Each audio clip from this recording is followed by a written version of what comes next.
दोस्तों, आप सभी के इस कहानी के दूसरे भाग में स्वागत है। अगर आप लोगों ने इस कहानी के पहले भाग को अभी तक नहीं पढ़ा है तो उसका लिंक आप लोगों को कमेंट बॉक्स में मिल जाएगा। प्लीज़ आप लोग कमेंट बॉक्स ज़रूर चेक कर लेना। चलिए कहानी का दूसरा चैप्टर स्टार्ट करती हूँ। वाइटी यानी कि मानो सिट्ठी का पालतू व वफादार एक सफ़ेद बाघ जो सिर्फ मानो सिट्ठी की खुशबू या उसकी आहट से ही उसे पहचान जाता था। साथ ही सिट्ठी बिला में मानो सिट्ठी के अलावा उस सफ़ेद बाघ को काबू में करना किसी के बस की बात नहीं थी। वो जब भी एक नरभक्षी जानवर का रूप लेता उसे सिर्फ मानो सिट्ठी शांत कर पाता था। वहीं जब वो मात्र कुछ ही महीने का था तभी मानो सिट्ठी उसे जंगल से ले आया था। तब से लेकर अब तक वो सिर्फ मानो सिट्ठी का ही पालतू बनकर रह गया था। तो वहीं दूसरी तरफ खिड़की से बाहर जाने का कोई रास्ता ना देख काव्या ने दरवाजे से ही बाहर निकलने का फैसला लिया। जहां वो अभी अपने कमरे से बाहर निकली ही थी उसने देखा कि सामने एक लंबी सीढ़ी जो उसे नीचे उतरने का इशारा कर रही थी। जिसे देखते ही काव्या के चेहरे पर एक तिरछी मुस्कान फैल गई। तभी उसने एक नज़र अपने चारों तरफ दौड़ाया जहां उसे एक परिंदा भी पर मारते हुए नजर नहीं आ रहा था। जिसे देख वो अभी आधी सीढ़ी ही उतरी थी कि तभी वाइटी ने एक जोरदार गर्जन सुन काव्या भी डर के मारे चीखते हुए वापस ऊपर की तरफ भागी। जहां इस वक्त वाइटी सीढ़ियों पर ही बैठा आराम कर रहा था या शायद काव्या की रखवाली कर रहा था। तो वहीं सफ़ेद बाघ को देखते ही काव्या की चीख निकल गई थी। तभी वो उल्टे पैर वापस ऊपर भागी जहां ऊपर ही खड़ी मानो सिट्ठी की गोद में चढ़ते हुए बस लगातार चिल्लाई जा रही थी। इस वक्त काव्या की आंखें बंद थी लेकिन मुंह इतना ज़्यादा खुला हुआ था कि जिसे सुनकर मानो सिट्ठी अपने कान बंद करने के लिए तिलमिला रहा था। लेकिन इस वक्त उसके हाथ अपनी गोदी में बैठी काव्या को पकड़ रखे थे। तभी जब वाइटी ने ऊपर खड़े मानो सिट्ठी को देखा तो बिल्कुल किसी बिल्ली की तरह शांत होते हुए वापस से सीढ़ियों पे बैठ गया जहां अब उसका गर्जन भी शांत हो चुका था। लेकिन काव्या अभी भी मानो के कमर में अपने दोनों पैरों को क्रॉस बनाए साथ ही उसके गले में अपनी दोनों बाहों को फंसाए लगातार चिल्लाए जा रही थी जो अब तक मानो के बर्दाश्त के बाहर हो चुका था। तभी वो उसे ले जाकर वापस बेड पे पटक देता है जहां गिरते ही काव्या का चिल्लाना बंद हो गया था। लेकिन सामने मानो को खड़ा देख वो अंदर तक कांप उठी। साथ ही बेड पर ही पीछे की तरफ सरकते हुए बोली, मेरे पास मत आना। तुम दुनिया के लिए होगे कोई माफिया। दुनिया डरती होगी तुमसे लेकिन मैं नहीं डरती। और देख लेना एक दिन मैं यहाँ से भाग कर रहूँगी। तुम मुझे यहाँ ज़्यादा दिन तक कैद में नहीं रख पाओगी। अपनी हकलाती जुबान से काव्या ने बोल तो दिया था लेकिन उसके चेहरे पे मानो का डर साफ नजर आ रहा था। तो वही मानो चेहरे पे बिना कोई भाव लिए एक तरफ बढ़ गया। कमरे में ही रखी सोफे पे बैठते हुए मानो अपने एक पैर को दूसरे पैर के ऊपर चढ़ा लिया था जहाँ उसका एक्सप्रेशनल लेस चेहरा इस वक्त काव्या की तरफ ही था। तभी उसने सामने टेबल पर रखी एक फाइल को उठाते हुए उसे ओपन किया जहां फर्स्ट पेज पर ही काव्या की फ़ोटो थी जिसके नीचे उसकी सारी डिटेल लिखी हुई थी। जिसे देखते हुए मानो ने पढ़ना शुरू किया। नेम काव्या पुरोहित, एज काव्या कोहली। मानो की बातों को बीच में ही काटते हुए काव्या बोली। जिसे सुन मानो अपनी नज़रों को फाइल के पन्ने से हटाते हुए काव्या की तरफ देखने लगा। मेरा नाम काव्या पुरोहित नहीं काव्या कोहली है, हल्के गुस्से से काव्या बोली। लेकिन मानो को अपनी तरफ घूरते पाकर वो अपने पूरे शरीर को आपस में गूंथते हुए शांत हो गई। जिसे देख मानो ने वापस से अपनी नज़र फाइल पर डालते हुए आगे बोला, नेम काव्या पुरोहित। 10 साल पहले माँ के एक्सीडेंट के बाद अपने बाप के सरनेम को छोड़कर माँ के सरनेम को अपना लिया जहाँ अब दुनिया की नज़र में वो सिर्फ काव्या कोहली है। मेरी मॉम का एक्सीडेंट नहीं, उनके मर्डर की एक सोची समझी प्लानिंग की गई थी। एक बार फिर से काव्या गुस्से में चीखते हुए बोली। लेकिन इस बार मानो ने उसकी बातों को इग्नोर करते हुए आगे बोला, एज 21 वर्ष, profession model actress, height 5.6, figure 32, 26, 32, 26, are you mad? किस डफर ने तुम्हें ये मेरी डिटेल दी है? अभी 2 दिन पहले ही मेरी कमर की साइज 25 थी। करेक्टेड। इस बार फिर से काव्या मानो सिट्टी की बातों को बीच में काटते हुए बोली। लेकिन इस बार काव्या की बातें सुनकर मानो की भवें ऊपर तन चुकी थी, जिसे देख काव्या एक बार फिर से शांत हो गई थी। आई कलर ब्लैक, अचीवमेंट नोटेड। मेरी उस मक्कार सौतेली बहन की चालबाजी की वजह से हुआ है, नहीं तो अब तक मेरे भी खाते में एक अवार्ड आ चुका होता। एक बार फिर से काव्या मानो की बातों को बीच में ही बोल पड़ी, जिसे मानो ने इस बार भी इग्नोर कर दिया था। फादर शेखर पुरोहित, फॉक्स स्टूडियो के मालिक। मदर सलोनी कोहली उर्फ सलोनी पुरोहित, 10 साल पहले। इसके आगे मानो ने अपनी लाइन बदलते हुए आगे कहा, स्टेप मदर शालिनी पुरोहित, फिल्मी प्रोड्यूसर। ये चालबाज औरत पहले बस एक मेकअप आर्टिस्ट थी। मेरे बाप को अपने प्यार के जाल में फंसाने के बाद उससे शादी की और उसके पैसों पर खुद को प्रोड्यूसर कहलाने लगी। इस बार काव्या पूरी तरह से गुस्से में बौखलाते हुए बोली, लेकिन मानो ने उसकी बातों को फिर से इग्नोर कर दिया। स्टेप ब्रदर नमन पुरोहित, डायरेक्टर। स्टेप सिस्टर समीरा पुरोहित, मॉडल एक्ट्रेस। हस्बैंड मानो सिट्टी, बिजनेसमैन। Status married. ये क्या बकवास है? मैं नहीं मानती तुम्हें अपना कोई हस्बैंड, और ना ही मैं इस ज़बरदस्ती की शादी को मानती हूँ। तुमने मुझे किडनैप किया है और कल रात मेरे साथ। मैं एक दिन यहाँ से, इतना कहते हुए काव्या की नज़र अपने रूम के खुले गेट की तरफ गई, जो उसे वहाँ से भाग जाने का न्योता दे रहा था। तभी काव्या भी मौके का फ़ायदा उठाते हुए बेड से उतरी और तुरंत दौड़ते हुए गेट से बाहर निकल गई। लेकिन मानो उसे भागते हुए देख कर भी अपनी जगह पर शांत बैठा हुआ था, जहाँ 30 सेकंड के अंदर ही काव्या के चिल्लाने की आवाज़ सुनाई देने लगी। तभी एक 6.5 फीट का हट्टा कट्टा आदमी उसे अपनी कमर में दबाए अंदर लेकर आया और वापस बेड पे फेंकते हुए एक नज़र मानो की तरफ देखा। तभी वो अपनी नज़रों को हल्का झुकाते हुए मानो को ग्रीट किया और वहाँ से बाहर निकल गया। जिसके बाहर जाते ही मानो अपनी जगह से खड़ी होते हुए काव्या की तरफ बढ़ गया। बेड पर ही इसके बगल में अपनी एक पैर को रखते हुए काव्या के बालों को पकड़ लिया, जिसके साथ ही काव्या की एक चीख निकल गई। लेकिन तभी मानो उसके होठों को अपने होठों में दबा लिया था, जहां एक बार फिर काव्या दर्द से छटपटा रही थी।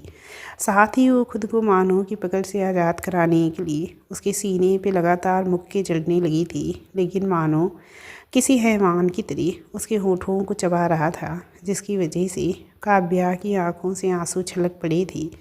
तभी मानो उसे अपनी पकड़ से आज़ाद करते हुए बोला, कैद मुबारक हो बीबी। कहते हुए मानो ने काव्या को पीछे बेड की तरफ धक्का दिया और वहां से बाहर निकल गया। रिसर्च एंड एनालाइज विंग रो, headquarter New Delhi. Time 10 AM morning. Research and analysis wing रो यानी कि अनुसंधान और विश्लेषण स्कंध भारत की एक अंतर्राष्ट्रीय गुप्तचर सीक्रेट संस्था, जिसका मुख्य कार्य जानकारी इकट्ठा करना, आतंकवाद को रोकना व गुप्त ऑपरेशन को करना इत्यादि है।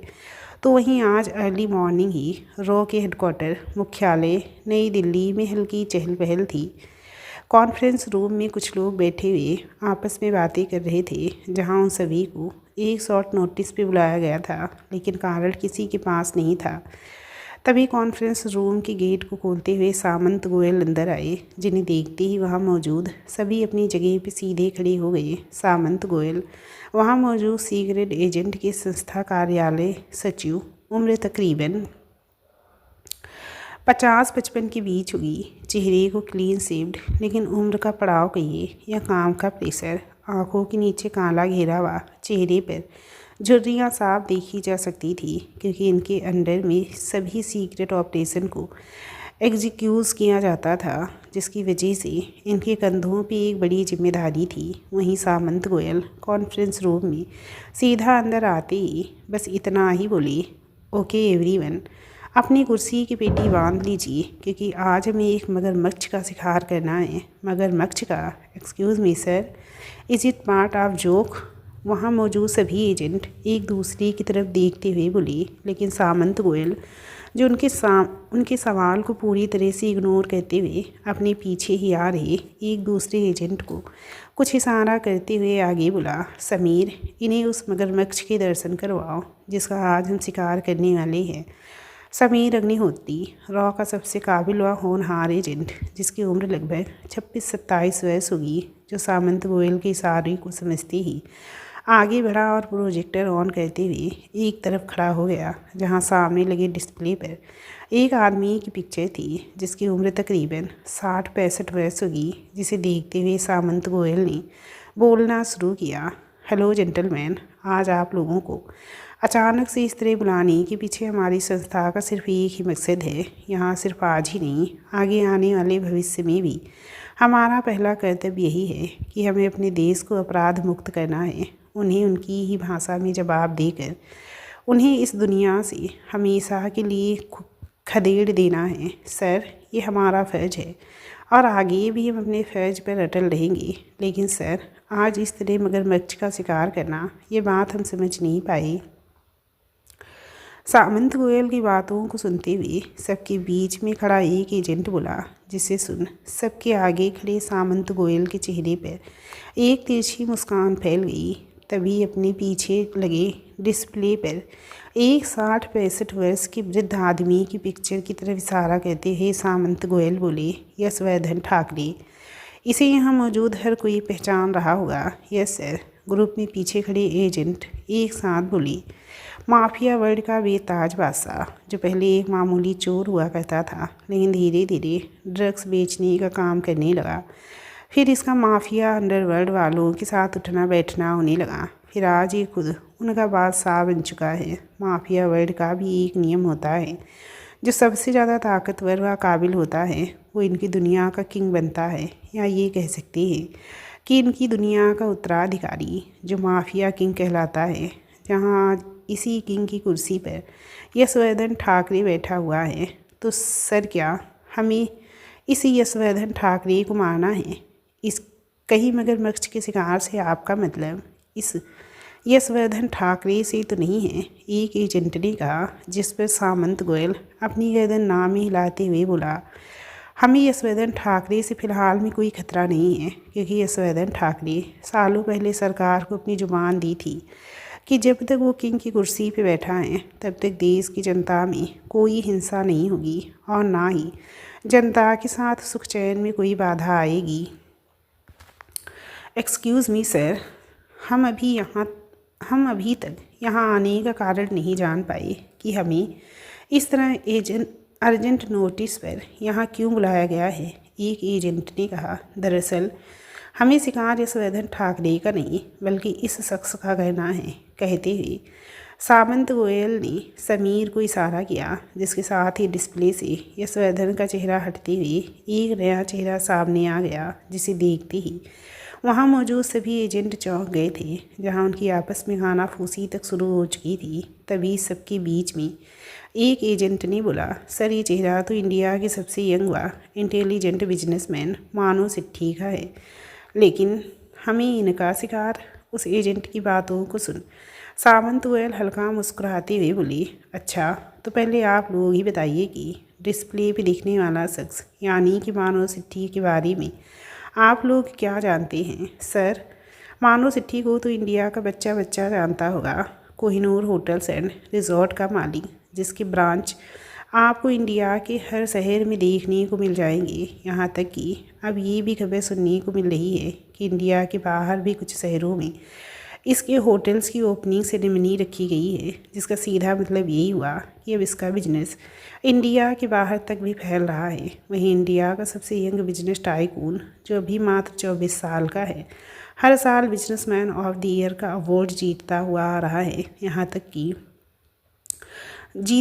जितने किसी एक्टर के फ़ैन फॉलोअर्स नहीं होते, उससे कहीं ज़्यादा इसके हैं। और सर, इंडिया की गर्ल्स, एक एजेंट ने भी इतना ही कहा था कि तभी सामंत गोयल उसके सामने अपने हाथ का इशारा कर उसे रोकते हुए बोले, खैर, जितना मेरे इस दोस्त ने मानो सिट्ठी के बारे में बताया, मुझे लगता है कि यहाँ मौजूद सभी ये बात जानते होंगे। चलिए आप लोगों को मैं एक सच्चाई से अवगत कराता हूँ, लेकिन उससे पहले आप लोगों से मेरा एक छोटा सा सवाल है क्या यहाँ कोई मानो सिट्ठी के बैकग्राउंड को जानता है? मेरा मतलब था कि वो कहाँ पैदा हुआ है, उसके माँ बाप कौन हैं, सब लोग इस वक्त कहाँ हैं।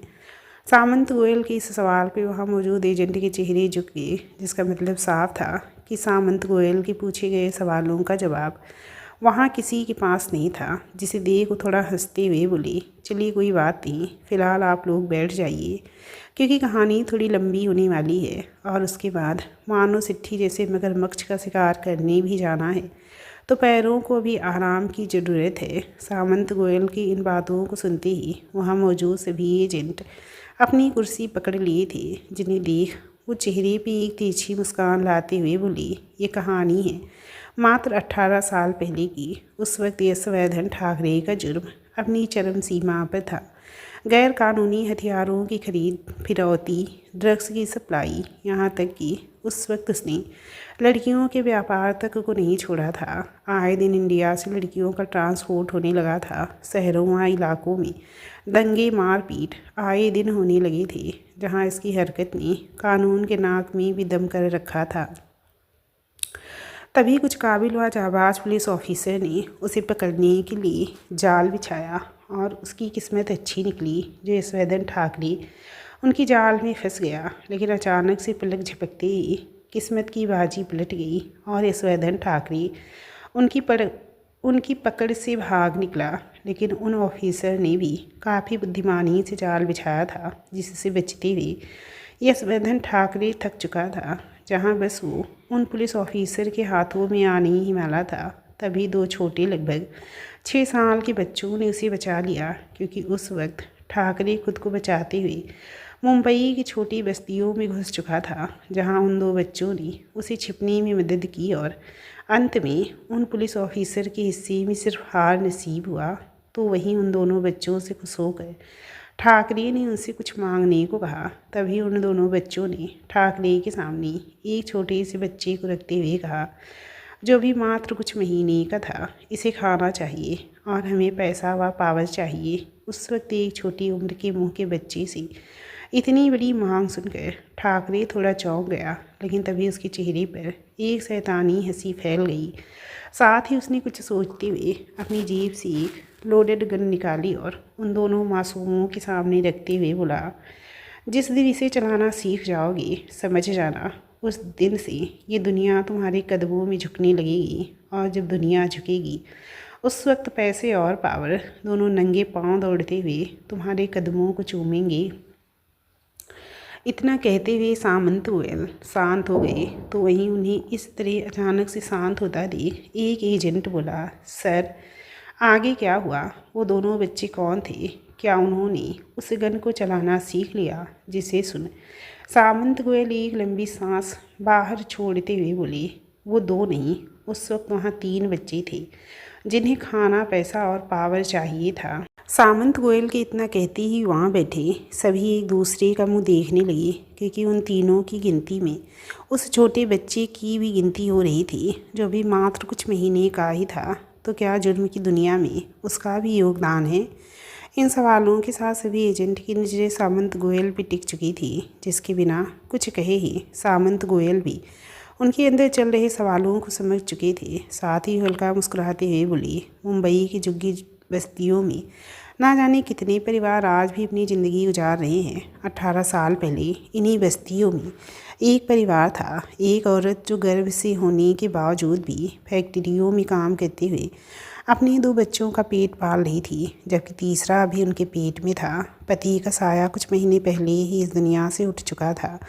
उस रात तूफान की रात थी, बाहर तड़कती बिजलियों के साथ मूसलाधार बारिश हो रही थी। तभी अचानक से वो औरत एक दर्द से चीख उठी, जहाँ उस वक्त उसका सहारा कोई नहीं था सिवाय उसके उन 2 बच्चों के, जो उस बारिश में अपनी माँ को काफ़ी मुश्किलों से हॉस्पिटल ले गए। लेकिन जेब में पैसे ना होने की वजह से उसकी माँ ने फुटपाथ पर ही अपने तीसरे बच्चे को जन्म दिया। उस वक्त उस औरत को भी समझ आ चुका था कि अब उसका आखिरी समय आ चुका था। उसने अपने दोनों बेटों को पास बुलाते हुए उनसे एक वचन लिया, तुम दोनों मेरी एक बात हमेशा याद रखना, इस दुनिया में हाथ फैलाओगे तो भीख मिलेगी और अगर हाथ उठाओगी तो पैसा मिलेगा। यही है असली पावर। और जब पावर होता है तो पैसा खुद तुम्हारे कदमों के आगे बढ़कर चूमेगी। आज तुम दोनों मुझसे वादा करो, तुम दोनों इस दुनिया की सबसे पावरफुल इंसान बनोगी। उस वक्त तुम दोनों के पास पैसा और पावर दोनों होना चाहिए। वादा करो मुझसे कि मेरी इस आखिरी इच्छा को पूरा करोगे। उन दोनों बच्चों ने जैसे ही अपनी माँ के हाथों में हाथ रखते हुए ये बोला, हाँ माँ हम वादा कहते हैं, तब तक उनकी माँ ने अपनी आंखें बंद कर ली थी। सामंत गोयल इतना कहते हुए शांत हो गए। जहाँ उसकी ये आवाज़ की चुप्पी वहाँ मौजूद जहाँ उसकी ये अचानक की चुप्पी वहाँ मौजूद एजेंट के अंदर खलबली पैदा कर रही थी। तभी एक एजेंट ने तुरंत बोला, सर आगे क्या हुआ? वो दोनों लड़के क्या सच में पावरफुल इंसान बने? उस एजेंट की बातों को सुनकर सामंत गोयल ने भी अपने लिए कुर्सी सीधी की और उस पर बैठते हुए आगे बोली, उस वक्त उसकी माँ ने तो बस मंजिल दिखाई थी, जबकि रास्ता उन्हें खुद चुनना था। वो कहते हैं ना, जिस चीज़ को तुम शिद्दत से चाहो उसे पूरी कायनात मिलाने की साजिश कहती है। ठीक उनके साथ भी यही हुआ। कुछ महीनों बाद ही यशवर्धन ठाकरे के बढ़ते कारनामों को रोकने के लिए कुछ ऑफिसर ने जाल बिछाया, लेकिन उसे उन्हीं लड़कों ने बचा लिया था। जिसके आगे क्या हुआ ये तो आप सभी जानते ही हो। लेकिन सर, क्या उन बच्चों ने गन चलाना सीखा? एक बार फिर से किसी ने सवाल उठा दिया था।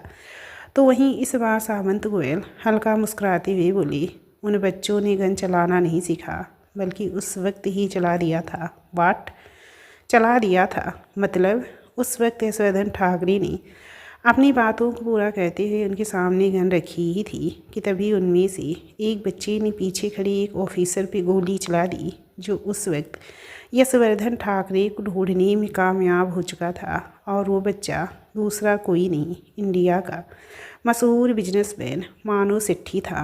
वाट क्या? लेकिन ये कैसे पॉसिबल है? ग्रुप में बैठे एजेंट्स को इस तरह चौंकते हुए देख सामंत गोयल अपनी जगह से खड़े हुए और स्क्रीन पर मानव सेठी की पिक्चर को देखते हुए बोली, मानव सेठी जिसका सिर्फ इंडिया में ही नहीं बल्कि इंडिया के बाहर भी कई होटल हैं जहां उसके पीछे ड्रग्स कोकेन गोल्ड का स्मगलिंग करता है। अभी मात्र 24 साल का ही हैंडसम बिजनेसमैन जिसके हैंडसम चेहरे के पीछे इतना बड़ा राज छिपा है, ये कोई नहीं देख सकता। जहाँ अब ये यशवर्धन ठाकरे का दाहिना हाथ बनकर काम करता है, जो एक नकाब के पीछे रहकर भी देश की सरकार के साथ दूसरे माफिया गैंग वालों का भी सिरदर्द बन चुका है। क्योंकि ये बात हम सभी जानते हैं कि इन माफिया गैंग का बिजनेस सिर्फ समुद्र के रास्ते से ही पॉसिबल है, लेकिन मुंबई के पश्चिमी तट पर सिर्फ मानव सेठी का राज चलता है। इसके रहते दूसरे गैंग वालों को अपने माल का एक्सपोर्ट इंपोर्ट करने में काफ़ी दिक्कतें आती हैं, और अगर वो अपने माल को दूसरे रास्ते से भेजते हैं तो उन्हें पुलिस से पकड़े जाने का खतरा है। यहाँ तक कि समुद्र की मछलियों को भी तट तक आने के लिए मानव सेठी की परमिशन लेनी पड़ती है। तो अब आप लोग खुद ही बताइए कि मानव सेठी एक नायक है या खलनायक? तो वहीं सामंत गोयल की इन बातों को सुनकर वहाँ एक चुप्पी छा चुकी थी, जिसे देख सामंत गोयल थोड़ा हंसते हुए स्क्रीन पर दूसरी पिक्चर को स्वाइप करते हुए बोलते हैं, खैर इसे भी आप लोग पहचानते ही होंगे। यस सर, रणविजय सेठी, जिसकी उम्र 25-26 के आसपास होगी। साथ ही मानव सेठी का बड़ा भाई और वर्ल्ड का टॉप क्रिमिनल लॉयर। आज तक रणविजय सेठी का रिकॉर्ड रहा है कि उसने कोई भी केस नहीं हारा है। यहाँ तक कि यह हारी हुई बाजी को भी पलक झपकते ही पलट देता है। इसका दिमाग चीते से भी तेज दौड़ता है। ये जिस भी इंसान का केस लेता है वो भले ही फांसी के फंदे तक चढ़ने वाला क्यों ना हो, लेकिन रणविजय सेठी के दांव पेच के आगे वो भी बच ही जाता है। सर, हमने ये भी सुना है कि रणविजय सेठी की फीस करोड़ों में होती है, जो आम इंसान के बस की बात नहीं होती। इसीलिए ये हमेशा बड़ी बिजनेसमैन या पॉलिटिशियन का ही केस लड़ता है। इतना कहते हुए वो एजेंट शांत हो चुका था, जिसे देख सामंत गोयल हल्का मुस्कुराते हुए बोली, रणविजय सेठी के बारे में आप लोग काफ़ी कुछ जानते हैं। चलिए बाकी बातें मैं बता देता हूँ। रणविजय सेठी क्रिमिनल लॉयर के साथ साथ कोहिनूर होटल्स के मालिक यानी कि अपने भाई का पर्सनल लॉयर भी है। जिसकी छत्र छाया में होने की वजह से आज तक मानो सिट्टी कानून के हाथों में आने से बचा हुआ है। उसके अगेंस्ट अरेस्ट वारंट जारी होने से पहले ही उसके बेल के पेपर रेडी हो चुके होते हैं, जो सिर्फ रणविजय सिट्टी की मेहरबानी है। तभी स्क्रीन पे तीसरी पिक्चर स्वाइप होती है, जिसे देख सामंत गोयल अपनी बातों को जारी रखते हुए आगे बोले, यह है अगस्त्या सिट्टी, रणविजय सिट्टी और मानो सिट्टी का सबसे छोटा भाई। वैसे अभी ये एक स्टूडेंट है जिसकी उम्र 18 के आसपास है और IT डिपार्टमेंट से अपनी ग्रेजुएशन की डिग्री ले रहा है। लेकिन आप लोगों को इसके मासूम चेहरे को देखकर धोखा खाने की ज़रूरत नहीं है, क्योंकि अगर सांप का जहर किसी की ज़िंदगी ले सकता है तो सफोले को भी कम में आंकना अपनी मूर्खता होगी। सर, हम कुछ समझे नहीं, एक एजेंट ने कहा, जिसे सुन सामंत गोयल कुछ क्षण के लिए किसी सोच में डूब गए, लेकिन तुरंत ही अपनी सोच से बाहर आते हुए बोले, ये कुछ साल पहले की बात है। उस दिन मैं अपनी टीम के साथ मानो सिट्टी को अरेस्ट करने उसकी विला में पहुंचा था, क्योंकि आज तक हमें मानो सिट्टी के खिलाफ यशवर्धन ठाकरे व उसकी गैंग के साथ में मिले होने का सबूत नहीं मिला है। लेकिन इस बात की भनक हमें काफ़ी सालों पहले ही लग चुकी थी, जहां हम हर वक्त अपनी नजरी उसके ऊपर गड़ाए बैठे थे। तभी एक दिन हमें सफलता मिल ही गई, जब हमें मानो सिट्टी और यशवर्धन ठाकरे गैंग के साथ में अकाउंट ट्रांजैक्शन की रिपोर्ट मिली। हम उसी बेसिस पे मानो सिट्टी को अरेस्ट करने उसके विला में पहुंच गए थे, लेकिन वहां जाने पर रणविजय सिट्टी पहले से ही अपने पैतरे खेल चुका था। उसके बावजूद भी उस दिन हमारी पारी उस पर भारी पड़ रही थी। उसके विला में ही हमारी IT टीम उसके अकाउंट डिटेल्स को ओपन करने लगी, जहां वो ओपन करने में कामयाब भी हो चुकी थी। लेकिन हमारे सामने चौंका देने वाली बात ये थी कि मात्र कुछ ही मिनट्स के अंदर मानो सिट्टी का ट्रांजैक्शन डिटेल्स क्लियर हो चुका था, जिसे करने वाला उसका छोटा भाई खुद अगस्त्या था, जो उस वक्त वो सिर्फ एक स्कूल स्टूडेंट था। इस वक्त उसका IT से डिग्री मात्र एक टाइम पास है, जबकि उसका दिमाग भी उसके अपने दोनों भाइयों जितना ही तेज़ दौड़ता है। और उसकी वजह से ही हम एक बार फिर से मानो सिट्टी को अरेस्ट करने में नाकामयाब रहे। सामंत गोयल की इन बातों को सुनते ही वहाँ मौजूद सभी शांत थे, लेकिन वहाँ सिर्फ सामंत गोयल के चेहरे पर एक तिरछी मुस्कान थी। तभी वो हल्का हंसते हुए बोली, लेकिन इस बार हम कामयाब होकर रहेंगे, क्योंकि मानो सिट्टी और उसके दोनों भाइयों के खिलाफ हमें सारे सबूत मिल चुके हैं, जिसे खुद मेरा बेटा एक अंडरकवर ऑफिसर साहिल गोयल ने इकट्ठी की है, वो भी पूरे 2 साल तक उस मानो सिट्टी का दाहिना हाथ बनकर उन्हीं दरिंदों के बीच में रहकर। आज दुनिया की कोई ताकत उस दरिंदे मानो सिट्टी को फांसी के फंदे तक ले जाने से नहीं रोक पाएगी। सो जेंटलमैन, आज मेरे साथ एक मगरमच्छ का शिकार करने चल रहे हैं आज मेरे साथ एक मगरमच्छ का शिकार करने कौन चल रहा है? 1 घंटे से चल रही मीटिंग को सिर में दर्द होने लगा। दोस्तों, प्लीज़ आप लोग समझने की कोशिश कीजिएगा, बड़ी मेहनत लगती है कहानी को रिकॉर्ड करने में। आप लोग प्लीज़ कहानी को लाइक कर दीजिए, अभी तक लाइक नहीं किया है तो। चलिए कहानी आगे स्टार्ट करती हूँ। 1 घंटे से चल रही मीटिंग को सामंत गोयल ने अब डिसमिस कर दिया था, जिसके साथ ही सभी एजेंट कॉन्फ्रेंस रूम से बाहर निकल आए। उनके चेहरे पर एक अजीब सी उलझन थी, क्योंकि आज उनके सामने कई राज बाहर निकल कर आए थे, जिससे वो आज तक अनजान थे। उनके बीच में ही मौजूद एजेंट समीर अग्निहोत्री, जो बाहर निकलते ही किसी को कॉल करते हुए थोड़ा झुझलाए हुए थे। वो बार बार अपने हाथ में पकड़े फ़ोन पर अपनी उंगलियां घुमाते और उसे कान तक ले जाकर वापस से झुझला उठती। तभी उनके कंधे पे हाथ रखते हुए सामंत गोयल बोली, क्या हुआ समीर? हमारे रॉ के सबसे काबिल ऑफिसर के चेहरे पे झुझलाहट क्या है? इसका कारण मैं जान सकता हूँ। अभी सामंत गोयल ने इतना कहा ही था कि तभी उनकी नज़र समीर के फ़ोन स्क्रीन पे चली गई, जिस पर काव्या कोहली की पिक्चर लगी हुई थी। साथ ही डायल नंबर में भी काव्या कोहली का ही नंबर था, जिसे देख सामंत गोयल समीर के जवाब का इंतज़ार किए बिना ही खुद ही बोल पड़ी, गर्लफ्रेंड, आजकल सीक्रेट एजेंट भी पब्लिक फिगर को डेट करने लगे हैं। I like it. No sir, it's not like that it all. She is just a friend, Sameer ने कहा। ओके, अगर सिर्फ दोस्त है तो उसके कॉल को रिसीव करने पे इतनी झुंझलाहट क्यों है? तंज कहते हुए सामंत गोयल ने कहा। एक्चुअली सर, कल से काव्या का फ़ोन कंटिन्यू ऑफ आ रहा है, बस इसी बात पे थोड़ी टेंशन है। एनीवे सर, हम उस मानव सिट्ठी को अरेस्ट करने कब निकल रहे हैं? बस साहिल के एक इशारे का इंतज़ार है। तब तक हम अपनी पूरी फोर्स तैयार रखेंगे, क्योंकि इस बार मैं कोई गलती नहीं चाहता। यस सर, इस बार ऐसा ही होगा, समीर ने कहा। Please Sitthi Villa Mumbai, time 11 AM morning. Sitthi Villa के किचन में इस वक्त खाना कम, बातें ज़्यादा पक रही थी। जहाँ सबकी ज़ुबान पर पिछली रात की बातें थी। कल रात पहली बार ग्रेट मास्टर के साथ एक लड़की आई थी। मैंने सुना कि पूरी रात दोनों एक ही कमरे में बिताए थे इतने सालों में।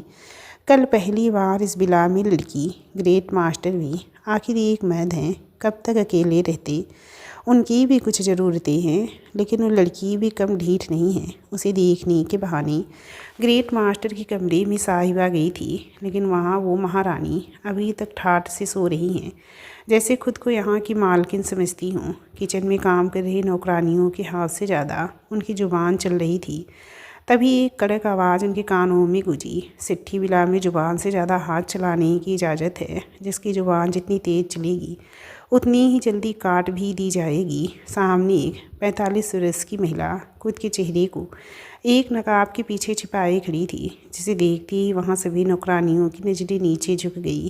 तभी उनके बीच से एक अधेड़ उम्र की औरत बाहर आते हुए बोली, बड़ी मैडम, आप यहाँ? कोई काम था तो हमें बुला लेती, आपने आने की इतनी तकलीफ़ क्यों की?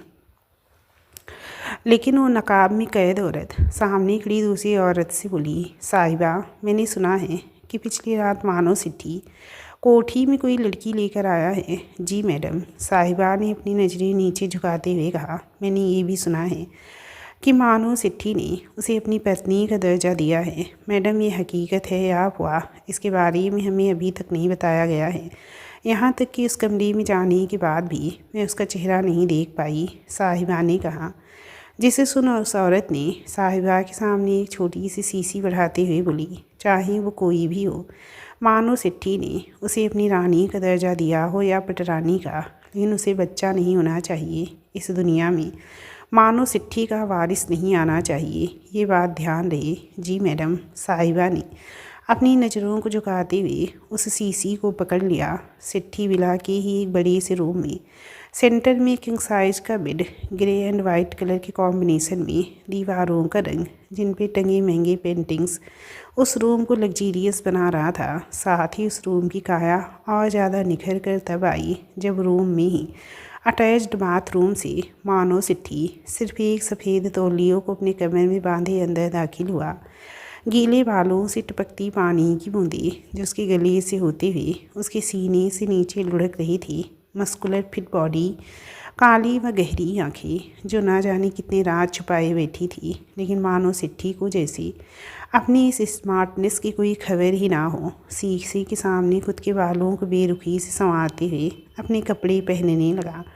तभी अचानक से कुछ सोचते हुए उसने बेड पे पड़े रिमोट को उठाया और सामने दीवार पे लगे डिस्प्ले को ऑन कर दिया, जिसके ऑन होते ही दूसरे रूम में बेड पे पड़ी काव्या नजर आने लगी थी, जिसके चेहरे पे इस वक्त दर्द था, आँखों के कोरों पे आंसुओं का ठहराव जो कभी भी नीचे लुढ़क सकते थे, जिसे अभी मानो देख ही रहा था कि तभी उसके रूम में किसी ने नॉक किया, जिसे सुन मानो उस डिस्प्ले को ऑफ करते हुए अपने रूम का डोर ओपन किया। सामने भी 6.5 फीट लंबा आदमी खड़ा था, जिसे थोड़ी देर पहले भागती हुई काव्या को वापस रूम में लेकर आया था, यानी कि मानो सिट्ठी का पर्सनल बॉडी गार्ड्स जेम्स, जो शक्ल से मानो सिट्ठी का बॉडी गार्ड कम अमेजॉन जंगल में पाए जाने वाला किसी दरिंदे बनमानुस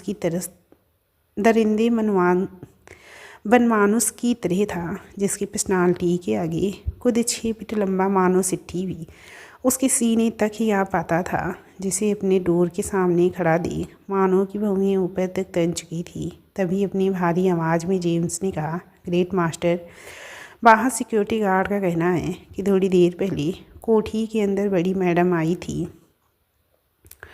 जेम्स के मुंह से ये सुनती ही मानो की तनी हुई भौहें अब उतर चुकी थी। तभी वो कुछ सोचते हुए बोला, कोठी में किसी से मिलने आई थी। लेकिन इस सवाल पे जेम्स की नज़रें नीचे थी। जिसे देख मानो ने सख्त लहजे में कहा, मैं देख लूँगा। जिसे सुनते ही जेम्स वहाँ से चला गया। बड़ी मैडम यानी कि रेशमा ठाकरे, यशवर्धन ठाकरे की बड़ी बहू, जिनके पति यानी कि यशवर्धन ठाकरे के बड़े बेटे को उनकी आंखों के सामने ही मानो सिट्ठी ने काफ़ी बेरहमी से मारा था। क्योंकि उस वक्त मानो सिट्ठी के हाथ उनके पति का अपनी ही गैंग वालों के साथ गद्दारी करने का सबूत मिला था। शायद इस वजह से बड़ी मैडम यानी कि रेशमा ठाकुर ने दिल में पनपती नफरत, जो नहीं चाहती कि मानो का भी कोई अंश इस दुनिया में आए, वहीं इस समय अचानक से उनका सिट्ठी बिला में आना मानो को खटक रहा था। लेकिन अभी भी वो शांत था।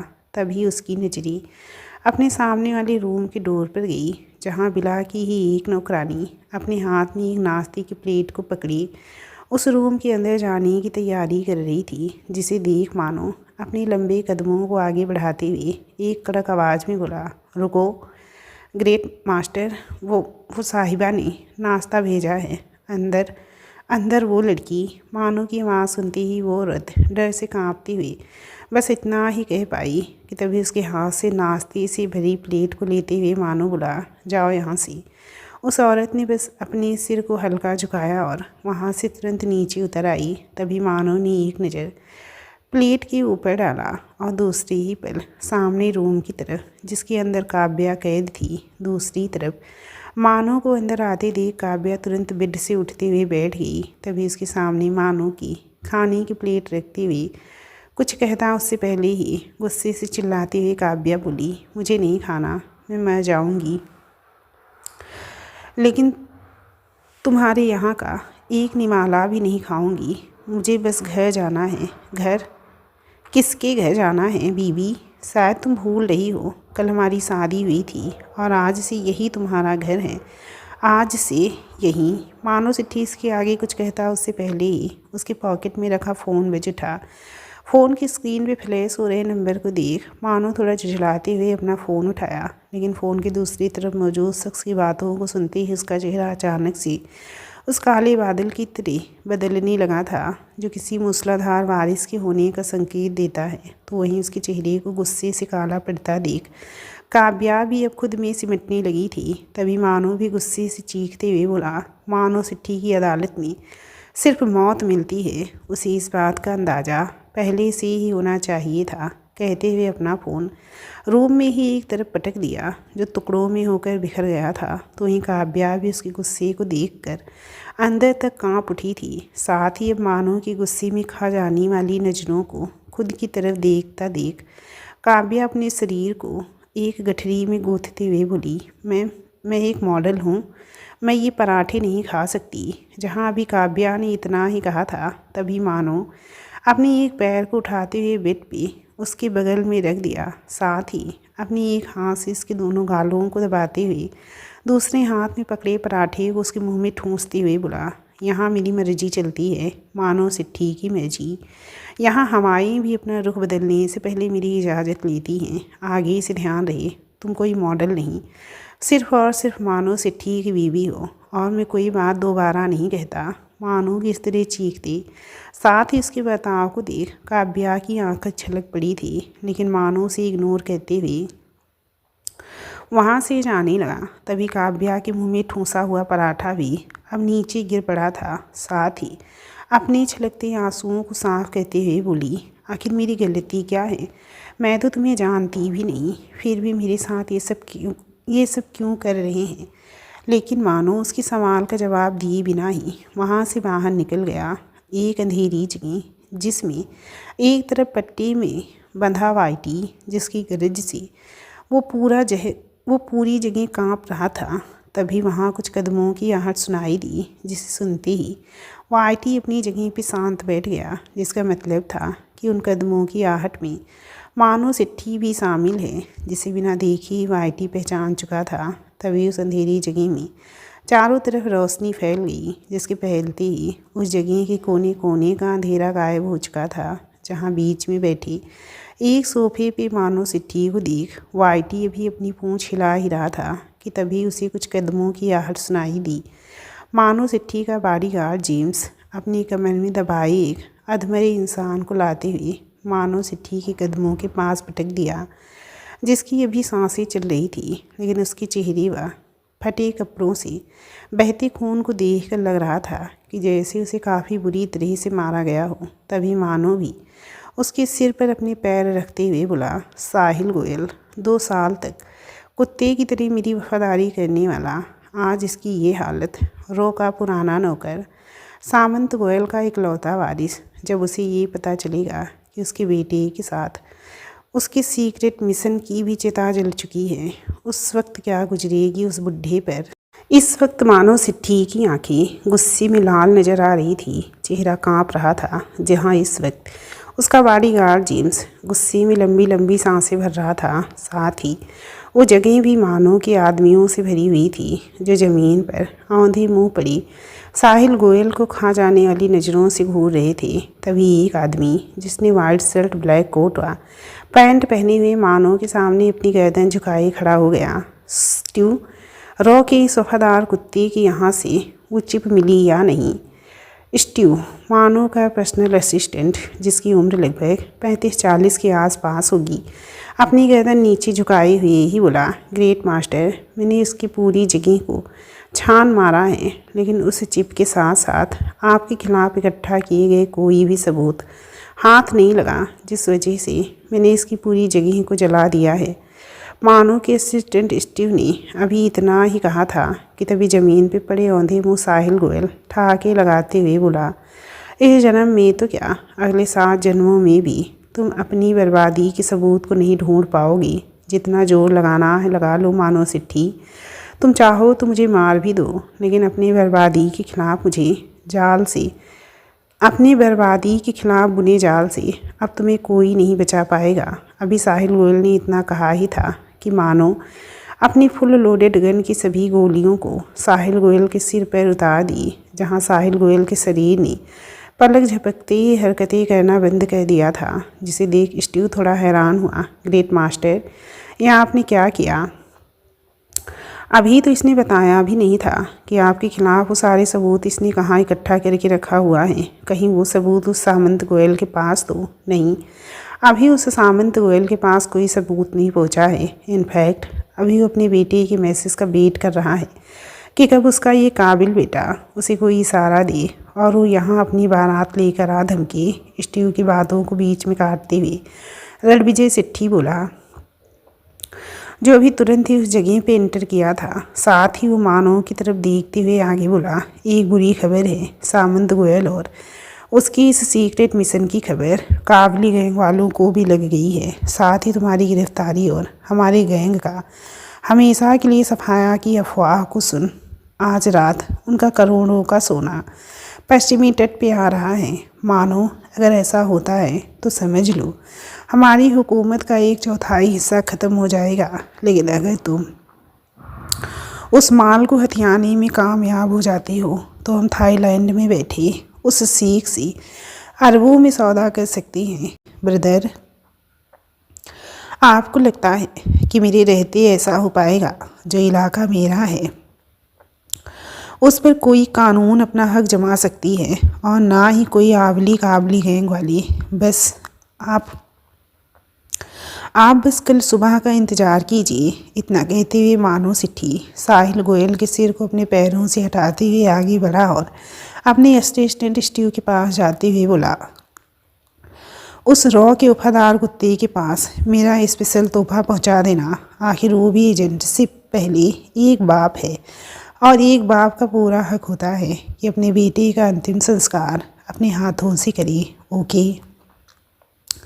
अपनी गर्दन को हल्का झुकाते हुए स्टीव ने कहा। तभी मानो अपने पीछे खड़े रणविजय की तरफ देखते हुए बोला, ब्रदर, आज रात मेरी बीवी की मुँह दिखाई है छोटे के साथ रात के डिनर पर इनवाइटेड हो, लेकिन थोड़ा जल्दी आना क्योंकि मेरी बीवी एक मॉडल है और मॉडल के नखरे बहुत रहते हैं। अपनी बातों को पूरा कहती ही मानो खुद एक ठहाका लगाकर हंस पड़ा, जहाँ रणविजय उसकी बात पर बस मुस्कुरा दिया था, लेकिन वहाँ मौजूद बाकी शांत थे, जैसे अगर वो मानो की बातों पे हंस देंगे तो साहिल गोयल के बाद अगला नंबर उनका ही होगा। तभी मानो अपनी हंसी रोकते हुए अपने असिस्टेंट से बोला, स्टीव तुम भी आ जाना, डिनर में A1 क्लास की बिरयानी बन रही है। कहते हुए मानो ने अपनी गन संभाली और वहाँ से आगे बढ़ गया। अपनी कैबिन में बैठे सामंत गोयल इस वक्त थोड़ा घबराए हुए नजर आ रहे थे। बार बार नजरें कलाई पे बंदी घड़ी पे जा रही थी। बीच बीच में वो अपना फ़ोन भी चेक कर रहे थे, क्योंकि आज उनका बेटा, जो 2 साल पहले एक सीक्रेट मिशन को अंजाम देने के लिए मानो सिट्टी की गैंग में शामिल हुआ था, आज उनकी उस मिशन को पूरा होने का वक्त आ चुका था। आज सामंत गोयल मानो सिट्टी व उसकी गैंग का हमेशा के लिए अस्तित्व मिटाने में कोई चूक नहीं करना चाहते थे, जिसके लिए उन्होंने सुबह ही सारी तैयारियां कर ली थी। बस साहिल गोयल की एक इशारे की देर थी, जिसे मिलते ही वो मानो सिट्टी का नामो निशान मिटा देंगी। जहां अभी वो एक बार फिर से अपनी कलाई पे बंधी घड़ी को देख रहे थे कि तभी उनके कैबिन की डोर को जल्दबाजी में खोलते हुए समीर अग्निहोत्री अंदर आया, जिसकी सांसें इस वक्त इतनी तेज थी कि उसे देखते ही सामंत गोयल हंसते हुए बोले, क्या बात है समीर, लिफ्ट ख़राब हो गई है या अपनी फिटनेस मेंटेन रखने के लिए तुम सीढ़ियों से दौड़ते हुए आ रहे हो? सर वो साहिल वहाँ वो नीचे।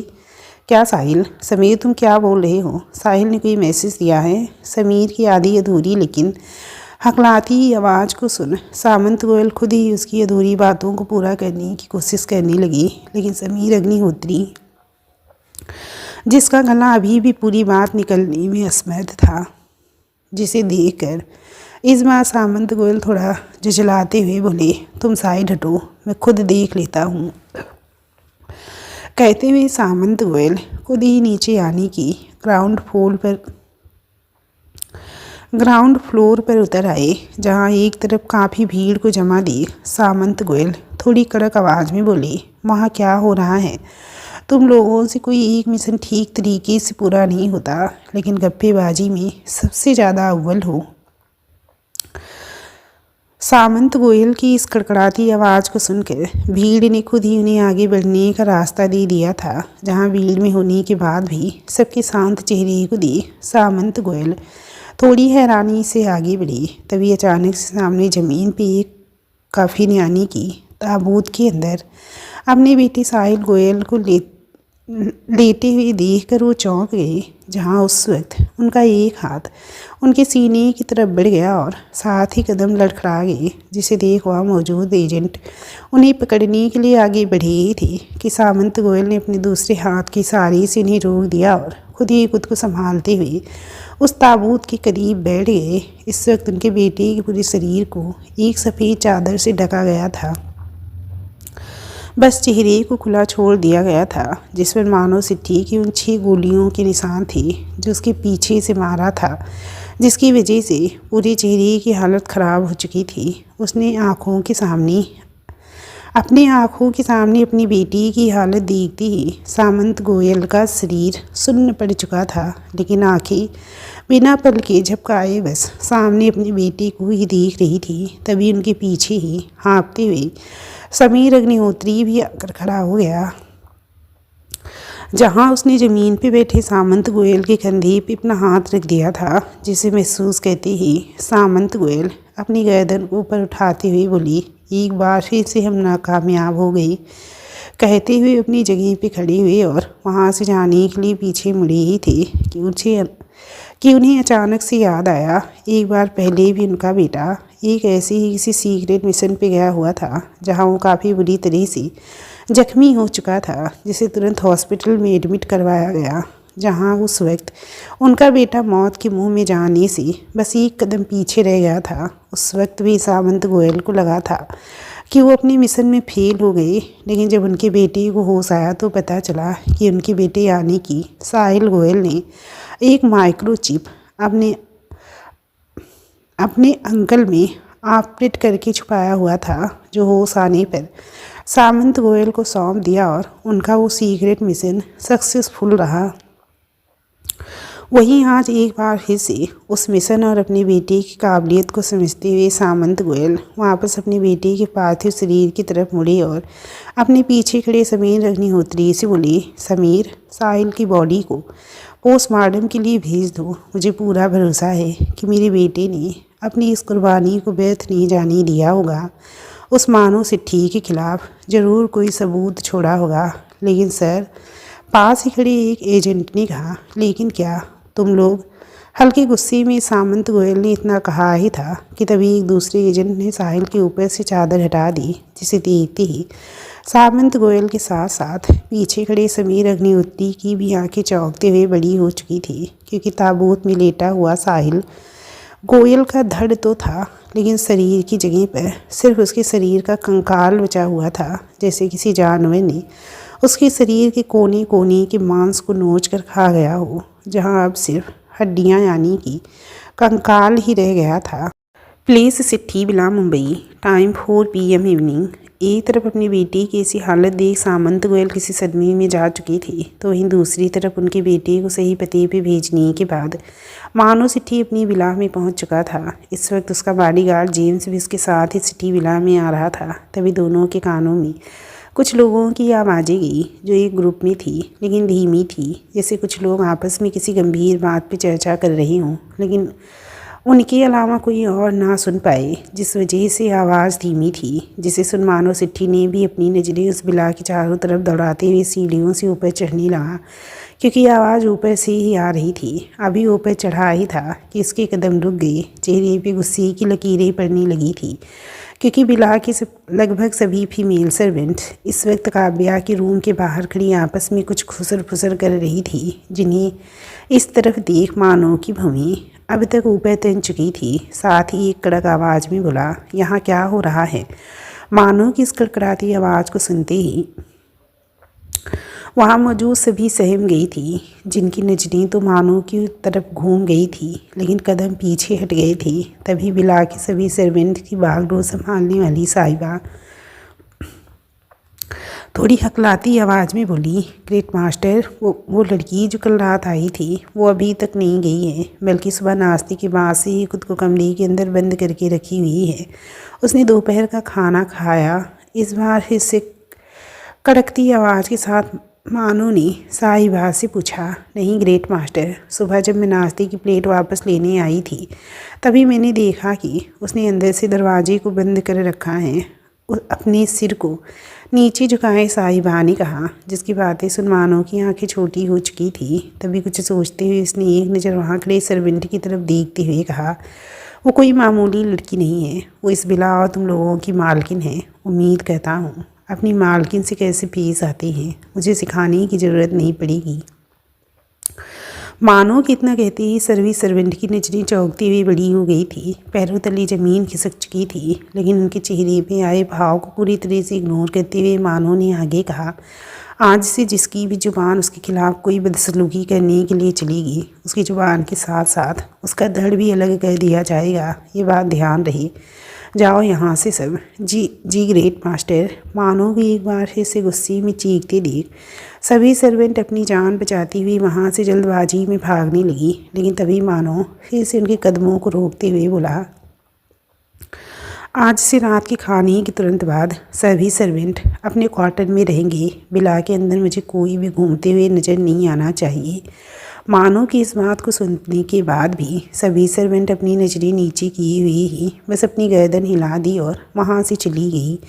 जिनके जाते ही मानो के कदम आगे बढ़ते हुए काव्या के रूम के सामने जाकर रुक गए। तभी उसने बिना कुछ बोले बस दरवाजे में अपनी उंगलियों से नॉक किया, लेकिन उसे कोई भी आहट ना मिलते देख उसने पीछे खड़े बॉडीगार्ड जेम्स की तरफ इशारा किया, जिसे समझते ही जेम्स ने एक झटके में उस दरवाजे को अलग कर दिया, जिसकी एक ज़ोरदार आवाज़ सुनकर रूम के अंदर फर्श पर ही लेटी हुई काव्या भी उठकर बैठ गई, जहाँ उस आवाज़ से वो भी थोड़ी सहम चुकी थी।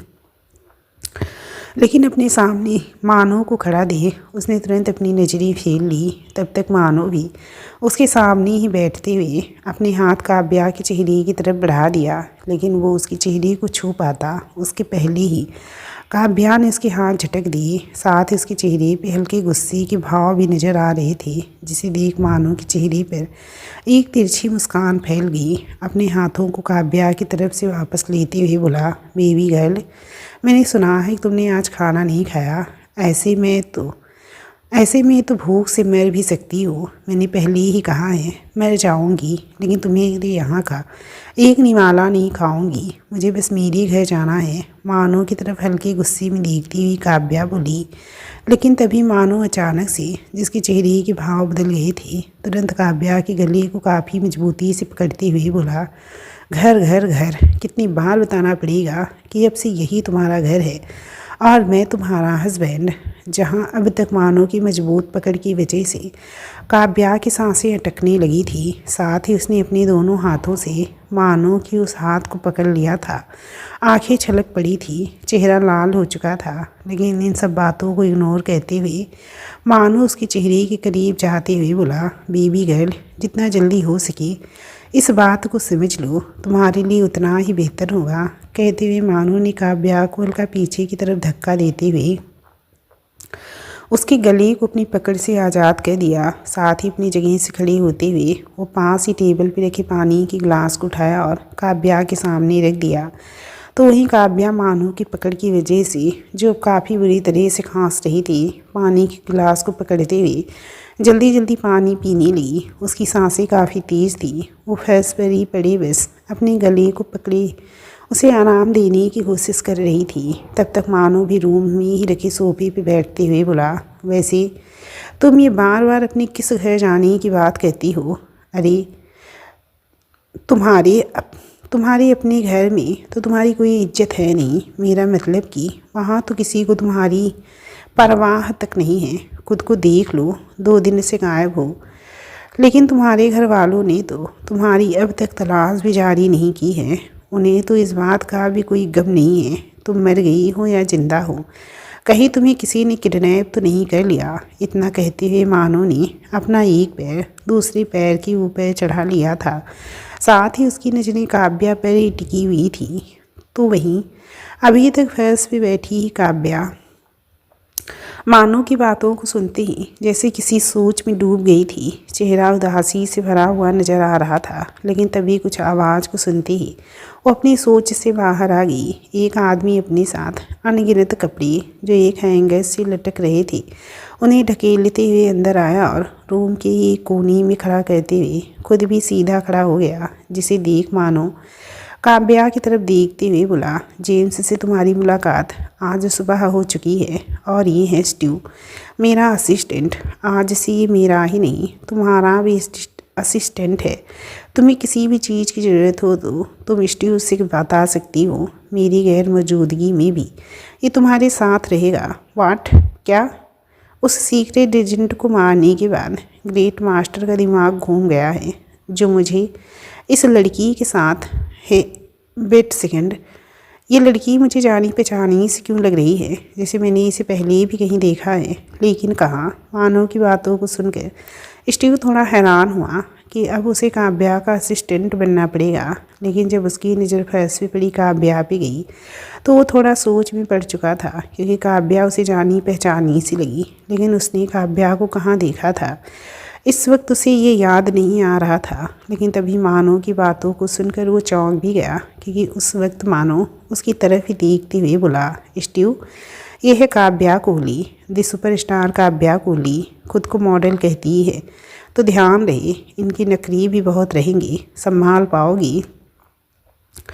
इस वक्त मानो के चेहरे पे एक तिरछी मुस्कान थी। तो वहीं उसकी बातों को सुन स्टीव हैरान था, क्योंकि अब वो काव्या को अच्छे से पहचान चुका था कि उसने काव्या को कहाँ देखा है।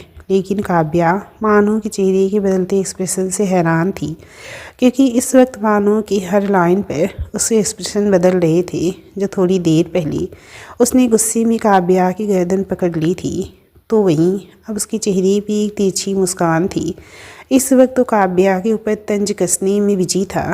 तभी मानो इस बार सीरियस होते हुए बोला, बेबी गर्ल, ये तुम्हारे लिए कुछ कपड़े हैं, क्योंकि आज रात तुम्हारी मुंह दिखाई की रस्म है, जिसके लिए तुम्हारे पास भी खुद को तैयार करने के लिए सिर्फ कुछ घंटे हैं। कहते हुए मानो अपनी जगह से खड़ा हुआ और वहाँ से बाहर निकलने लगा, जिसके पहले ही स्टीव बाहर निकल चुका था। लेकिन तभी मानो के कदम अपनी जगह पर ही रुक गए। साथ ही वो पीछे मुड़ते हुए बोला, और मेरी एक बात हमेशा याद रखना, मैं कोई बात दोबारा नहीं दोहराता, तो ध्यान रहे, अगर मैं इस बार गेट तोड़ कर अंदर आ सकता हूँ तो अगली बार इससे भी बुरा कर सकता हूँ। कहते हुए मानो वहाँ से चला गया। लेकिन उसकी बातों का सीधा यही मतलब था कि थोड़ी देर पहले काव्या ने गेट ना खोलने पर उसने गेट तोड़ दिया था। अगर इस बार काव्या रेडी नहीं हुई तो उसके साथ कुछ भी कर सकता है।